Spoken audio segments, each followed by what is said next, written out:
Time. حضرت سدری سختی رحمت اللہ تعالی علیہ بہت بڑے بزرگوں میں سے گزرے ہیں. ارشاد فرماتے ہیں کہ لوگوں کو اگر پتا چل جائے کہ ٹائم کتنا قیمتی سرمایہ ہے تو لوگ اسے خریدنے کے لیے، اگر ٹائم بیچا جانے والا ہو تو خریدنے کے لیے درہم اور دینار خرچ کر کے ٹائم خرید لیں. ٹائم اتنا قیمتی ہے. میں اس کو ایک ایگزامپل کے ذریعے سمجھاؤں گا، آپ کی سمجھ میں بات آ جائے گی. حج مہنگا ہوتا جا رہا ہے، 8 لاکھ 10 لاکھ 15 لاکھ 12 لاکھ. آپ نے یہ پیسے خرچ کیے، ٹور والے کو آپ نے دیا، آپ یہاں سے پہنچے مکہ شریف، آپ نے حج تمتع کیا ہے تو آپ نے عمرہ کر لیا.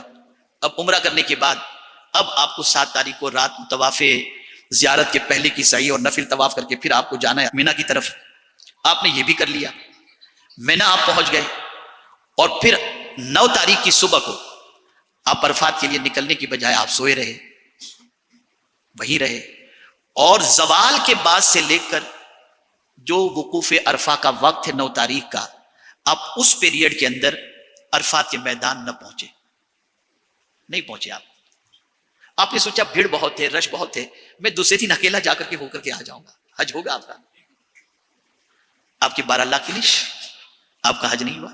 پتا چلا اسلام میں ٹائم کی اتنی اہمیت ہے کہ ہزاروں نہیں لاکھوں روپے خرچ کرنے کے بعد اللہ اور اس کے رسول نے جو وقت مقرر فرمایا، اگر اس وقت سے ہٹ کر کے آپ اپنی مرضی کا وقت یوز کریں گے، آپ کی عبادت بھی نہیں ہوگی، آپ کا حج بھی نہیں ہوگا.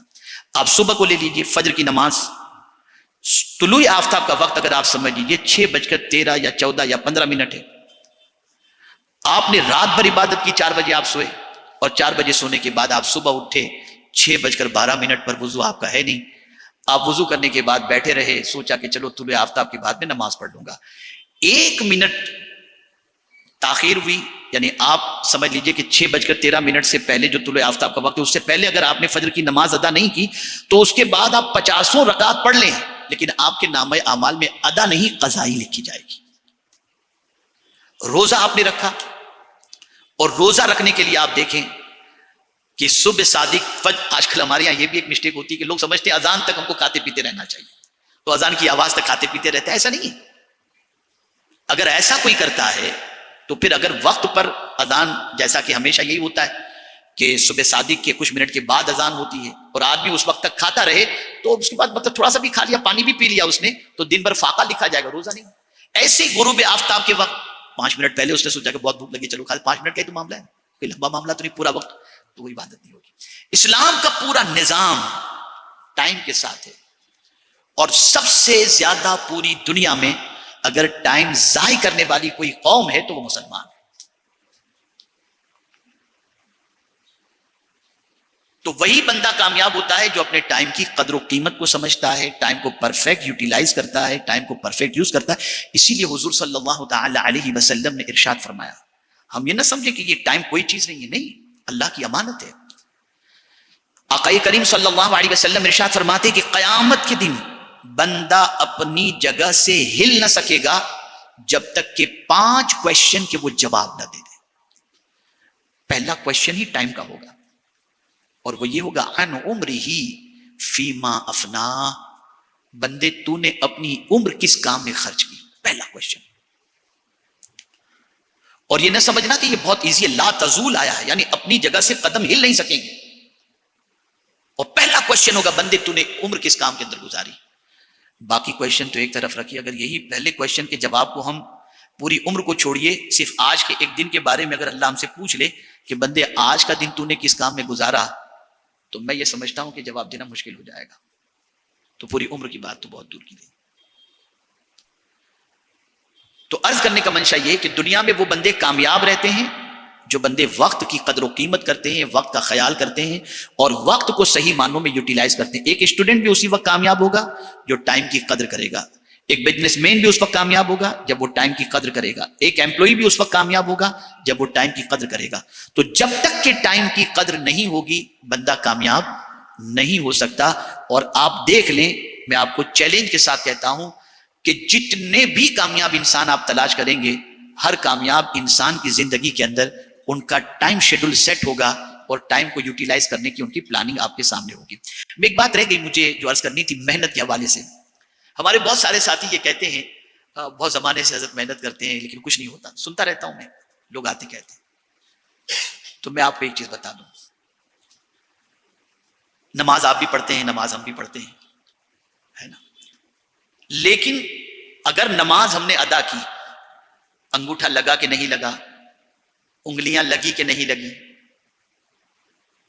وضو درست تھا کہ نہیں تھا، اگر یہ ساری چیزیں ہماری پرفیکٹ نہیں ہیں اور ہم نے نماز ادا کی تو مکروہ تحریمی بھی ہو رہی ہے، واجب الاعادہ بھی ہو رہی ہے، اور نماز کی برکات ہمیں صحیح طور پر نہیں ملتی، اس لیے کہ نماز کے مسائل کو ہم نے جانے بغیر یا نماز کو جیسے پڑھنا چاہیے ویسے ہم نے نماز نہیں پڑھی.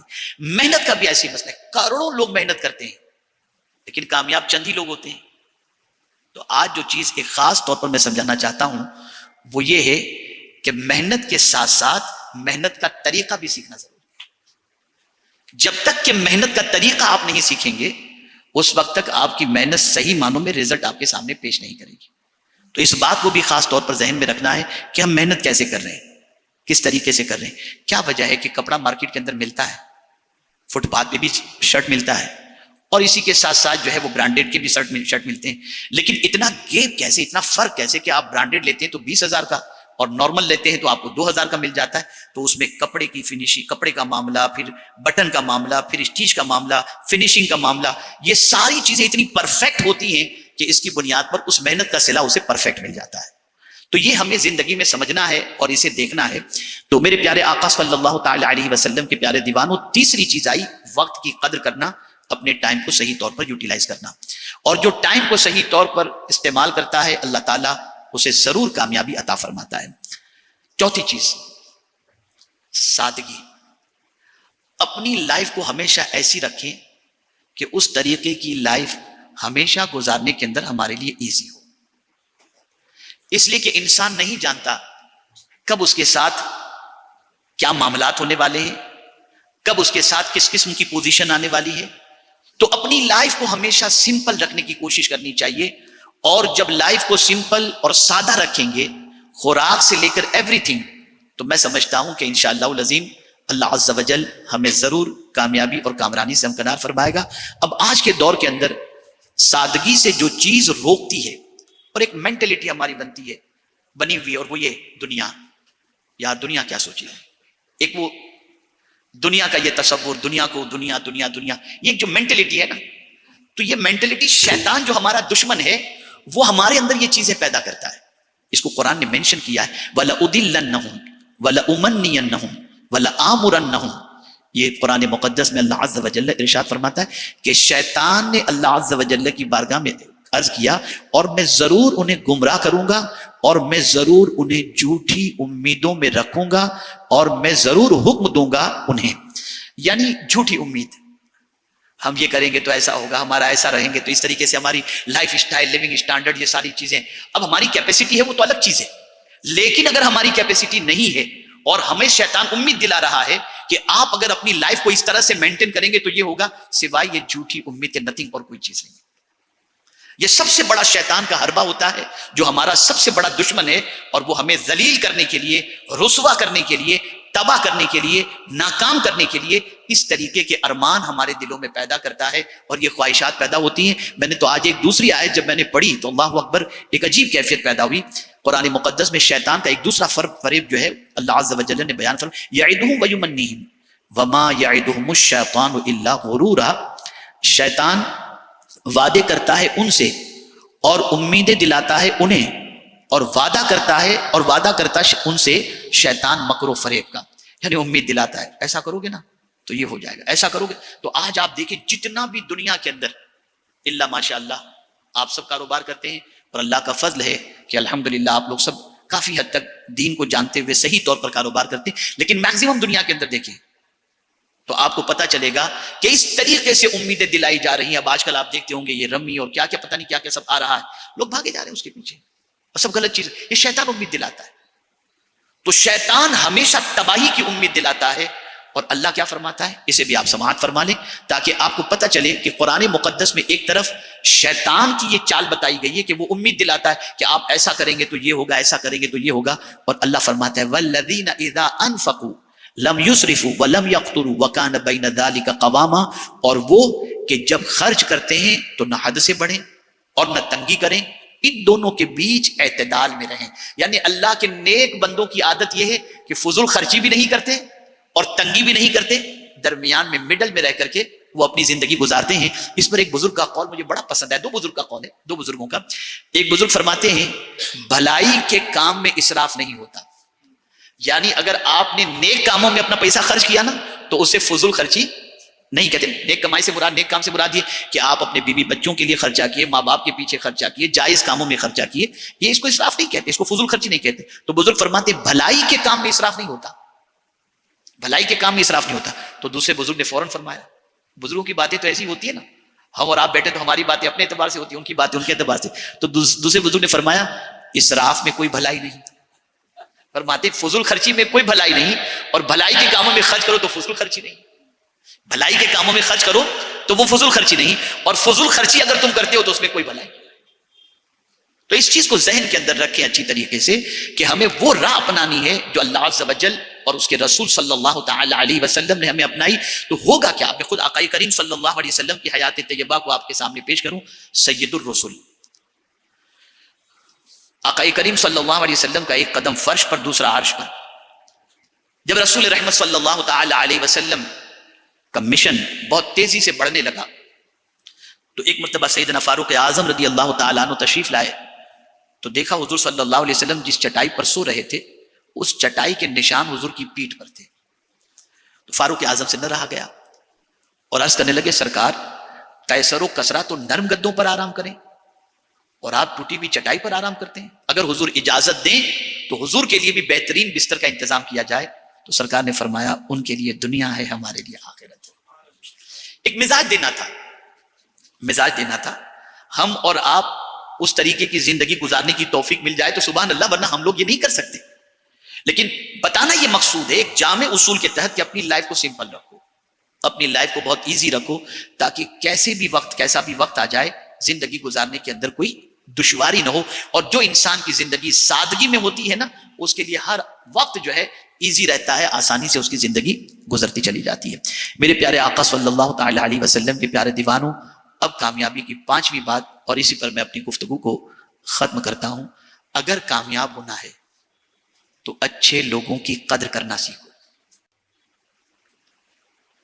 اچھے کام کی قدر کرو، اچھے لوگوں کی قدر کرو، پیسوں کی قدر کرو، مکان کی قدر کرو. اب قدر کرنے، کھانے کی قدر کرو. میں قدر پر ایک حدیث شریف آپ کو سناؤں. رسول اعظم صلی اللہ علیہ وسلم گھر میں تشریف لائے. ام المؤمنین حضرت عائشہ صدیقہ رضی اللہ تعالی عنہ تشریف فرماتی. ایک روٹی کا ٹکڑا پڑا ہوا تھا زمین پر. سرکار صلی اللہ علیہ وسلم تشریف لائے، اس روٹی کے ٹکڑے کو اٹھایا، اسے صاف کیا اور تناول فرما لیا اور ارشاد فرمایا عائشہ یہ عزت والی چیز ہے، اور یہ ایسی عزت والی چیز ہے کہ جب کسی گھر سے چلی جاتی ہے نا تو پلٹ کر نہیں آتی، اس لیے اس کی قدر کرو، اس کی قدر کرو. تو قدر کرنے والا، میں آپ کو بتاؤں، اللہ کا شکر ہے اللہ تعالیٰ دین کے کام کے سلسلے میں دنیا کے مختلف ملکوں میں جانے کی توفیق بھی عطا فرماتا ہے، موقع بھی عطا فرماتا ہے. اس سے پہلے ہم لوگ یو کے جاتے تھے، اور ابھی میرا خیال ہے 3-4 مہینے پہلے گئے تھے، جون میں بھی ہم لوگ گئے تھے. لیکن اس سے پہلے والی پوزیشن میں اور جون میں نے فرق محسوس کیا. میری تھوڑی سی عادت ہے، میں سیکھتا رہتا ہوں کچھ بھی. میں نے جون میں فرق محسوس کیا. پہلے ایسا ہوتا تھا کہ ہم اپنے بیڈ روم سے سمجھ لیجئے کہ لائٹ آن ہے اور ہم اتر گئے تو آتے تھے تب بھی لائٹ آن ہی نظر آتی تھی. لیکن اب کی مرتبہ ایسا ہوتا تھا کہ جیسے جاتے تھے پیچھے سے آ کے کوئی لائٹ آف کر دیتا تھا. تو میں نے سوچنے کی کوشش کی ابھی ایسا کیوں؟ تو ابھی الیکٹریسٹی کا بل اتنا بڑھ گیا ہے کہ اب لوگ قدر کرنا شروع کر چکے. یہ قدر پہلے سے ہونی چاہیے. ہم بھی اپنے گھروں کے اندر اس چیز کا خیال رکھیں کہ فضول پنکھا نہ چلتا ہو.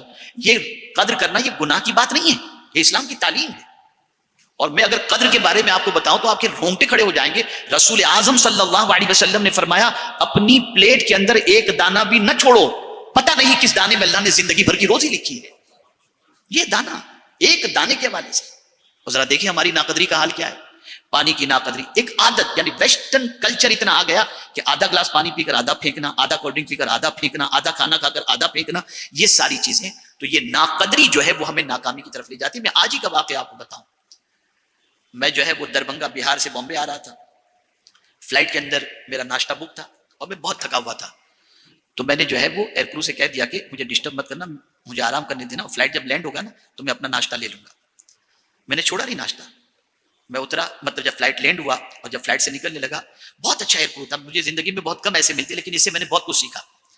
تو میں نے جب اسے کہا کہ میں نے آپ سے کہا تھا، بولے ہاں سر میں پیک کر دیتا ہوں، بہت اچھا ہے کہ آپ ویسٹ نہیں کر رہے۔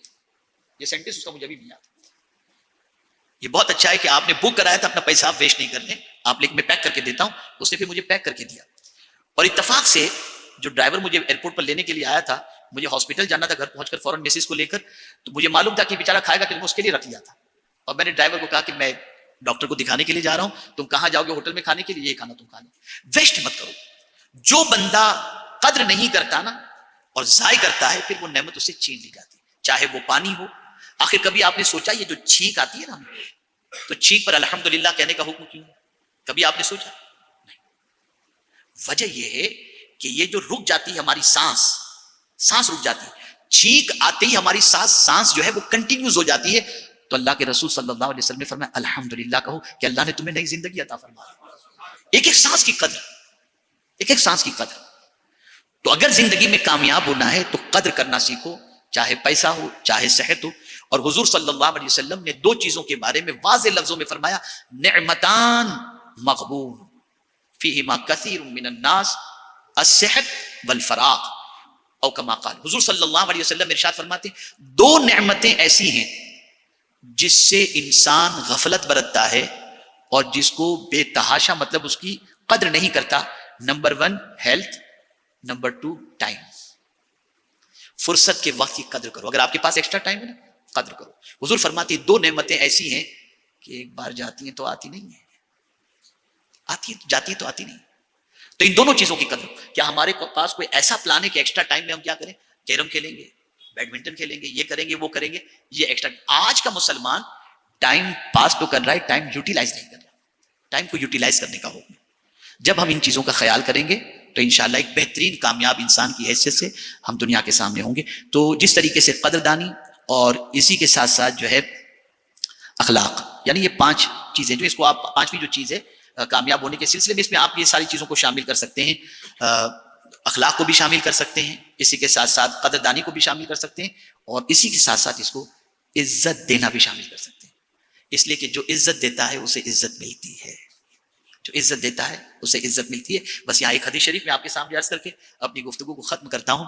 سیدنا صدیق اکبر رضی اللہ تعالیٰ عنہ تشریف فرماتے، ایک شخص آیا اور اس نے سیدنا صدیق اکبر رضی اللہ تعالیٰ عنہ کے سامنے ان کے منہ پر ان کو برا کہنا شروع کیا۔ آپ چپ رہے، جب وہ چپ ہو گیا تو آپ فرماتے اگر تو نے جیسا مجھے کہا اور ویسا ہی میں ہوں تو اللہ مجھے معاف فرمائے، اور اگر میں ویسا نہیں جیسا تو نے کہا تو اللہ تجھے معاف فرمائے۔ تب جا کر انسان کسی مقام تک پہنچتا ہے، تب جا کر انسان کسی مرتبے تک پہنچتا ہے۔ تو آج مجھے یہ چند ضروری باتیں آپ کی سماعتوں کے حوالے کرنی تھی۔ اتفاق سے اس ٹاپک پر تھوڑی سی اسٹڈی ہوئی تو میں نے سوچا کہ یہ ٹاپک کو ڈائجسٹ کرنے والا اگر کراؤڈ ہو تو زیادہ بہتر ہوگا میں ان کے سامنے پیش کروں۔ ایسے کئی ٹاپکس الحمدللہ ہیں، خاص طور پر آج کے دور کے اندر ڈپریشن، اسٹریس، ٹینشن، اس کے سلسلے میں پوری دنیا میں ایک لہر چل رہی ہے، اور سچویشن ایسی ہے کہ ہر چوتھا یا چھٹا آدمی ٹینشن یا ڈپریشن کا شکار ہے۔ تو اللہ کے رسول صلی اللہ تعالی علیہ وسلم نے اتنے ایزی طریقے بتائے ہیں ٹینشن لیس ہونے کے سلسلے میں۔ انشاءاللہ زندگی رہی تو پھر اس کے سلسلے میں عرض کروں گا، اور ساتھ ہی ساتھ ایک اور گزارش میں کروں گا کہ میں یہ بھی دیکھ رہا ہوں کہ ہماری سوسائٹی کے اندر رشتے خراب ہو رہے ہیں، بہت خراب ہو رہے ہیں، ناچاکیاں بڑھ رہی ہیں۔ تو قرآن کا کون سا فارمولہ ہے جس کی بنیاد پر رشتے بکھرے نہیں، رشتے جڑے رہیں؟ تو یہ پروگرام انشاءاللہ ہم کبھی کسی وقت کریں گے جس میں ہم چاہیں گے کہ لیڈیز بھی شریک ہوں اور جینٹس بھی شریک ہوں۔ انشاءاللہ وقت جیسے ہی اویلیبل ہوگا تو آپ تک یہ اطلاع پہنچائی جائے گی، تاکہ ہم مینٹلی اپنے آپ کو قرآن و حدیث کی روشنی کے اندر پرفیکٹ کرنے کی کوشش کر سکیں، اور اپنی زندگی کو جو اپنی مرضی کے مطابق ہم گزار رہے ہیں، جس کی وجہ سے ہم پریشان ہیں، اسے اللہ اور اس کے رسول کے ارشادات کے ساتھ ساتھ آج کے دور کے تقاضے کے اعتبار سے صلحاء کے اقوال اور عرفاء کے اقوال اور دانشوروں کے اقوال کو سامنے رکھ کر گزارنے کی کوشش کریں، تاکہ ہماری زندگی پیسفل گزر سکے۔ بس یہ بات بھی خاص طور پر ذہن میں رکھیے گا، کامیاب جو 60 سال کی عمر کے بعد آدمی جس چیز کو کامیابی سمجھتا ہے کہ ایمان سے میں اس دنیا سے گیا تو میں کامیاب ہو گیا. اس ایمان کو آج ہی سے اپنی زندگی میں ہم کو رکھنا ہے کہ ہم اس وقت کامیاب ہوں گے جب ہم ایمان کے ساتھ اس دنیا سے جائیں. جس طریقے سے ایک چھوٹی سی بات بتاؤں کہ ہم اگر ٹرین میں سفر کر رہے ہیں اور ہماری جیب میں اگر 200 روپے ہیں تو ہم کیسے بھی کروٹ لے کے سو جائیں گے, ہم کو کوئی فکر نہیں ہوگی. بیگ میں 300 روپے ہیں, ہمیں ٹینشن نہیں ہوگا, ہمیں نیند بھی آ جائے گی. لیکن اگر 5-10 لاکھ روپے ہیں تو بس آنکھ لگے گی, فوراً ٹیک ہے تو سیدھے پیسے بیگ میں رکھا ہے تو آنکھ کھلے گی, فوراً دیکھیں گے بیگ تو کوئی اٹھا تو نہیں لے گا, چونکہ قیمتی چیز ہے نا. 200-300 کی اہمیت نہیں ہے, 5-10 لاکھ کی اہمیت ہے نا. بس یوں سمجھ لیجیے, بہت اہم بات عرض کر رہا ہوں, پوری دنیا اس وقت ہم سے ایمان چھیننے کی کوشش کر رہی ہے. ہمیں ہر وقت الرٹ رہنا ہے کہ کہیں ہمارا ایمان تو نہیں جا رہا ہے. جب تک کہ ہم اس کے بارے میں غور نہیں کریں گے اور الرٹ نہیں رہیں گے, جملوں سے بھی, گانوں سے بھی, باتوں سے بھی, الفاظ سے بھی, کردار سے بھی, بہت ساری چیزوں سے دائرہ ایمان سے نکلنے